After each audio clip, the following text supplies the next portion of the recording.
આવતીકાલે અયોધ્યામાં ભગવાન રામ મંદિર પ્રાણ પ્રતિષ્ઠા મહોત્સવ કાર્યક્રમ યોજાવાનો છે, ત્યારે ઓઢા વિસ્તારમાં રહેતો વ્યોમ ભાવસાર નામનો 6 વર્ષનું બાળક તુલસીદાસજી બન્યો છે.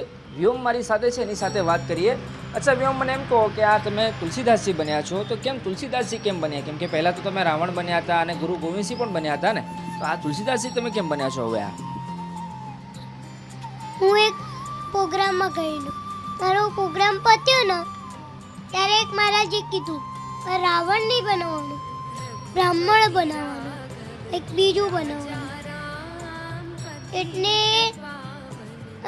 મારા પપ્પાને વિચાર આવ્યો કે શું બનાવું. પછી એના મગજમાં કંઈક આવ્યું એટલે તુલસીદાસ બનાવીએ. એટલે હું બનેલો છું તુલસીદાસ. અચ્છા, તો તુલસીદાસજી બનીને તમે હવે શું કરવાના છો? રુદ્રાષ્ટક